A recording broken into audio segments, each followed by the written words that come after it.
ఒక తండ్రి కొడుకునంట వర్షాలు కురవాలి అని చెప్పి ప్రార్థన చేయడానికి ఒక కూడికి వెళ్ళాలి అనుకున్నారంటండి. సరే తొందరగా టైం అయిపోతుంది, మనం కూడా వెళ్ళి ఆ ప్రార్థనలో పాలు పంచుకొని వర్షాలు కురాలని ప్రార్థన చేద్దామని చెప్పేసి తండ్రి కొడుకు బయలుదేరంట. గుమ్మం దాటి బయటకు వచ్చిన తర్వాత కొడుకు పరిగెట్టుకుంటూ లోపలికి వెళ్ళిపోయాడంటండి. పరిగెట్టుకుంటూ లోపలికి ఎరా ఎందుకు వెళ్ళిపోతున్నావు అని లోపు గొడుగు తీసుకుని వస్తున్నాడంటండి కొడుకు.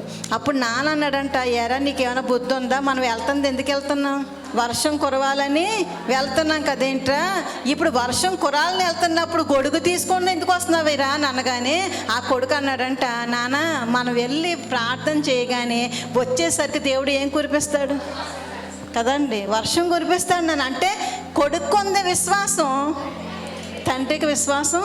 అంటే ఇద్దరు ప్రార్థన చేయడానికే వెళ్తున్నారు, కానీ ఇద్దరికే ఉందా నమ్మకం.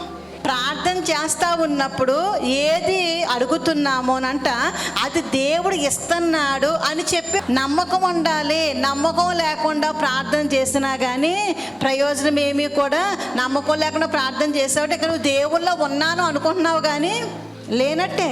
దేవుల్లో ఉన్న మనమంట నమ్మికతో ప్రార్థన చెయ్యాలి. ఈరోజు ఎంతమంది జనసమూహం ఇక్కడికి వచ్చాము అంటే ఏ అవసరత లేకుండా దేవుని సన్నిధికి వచ్చామండి.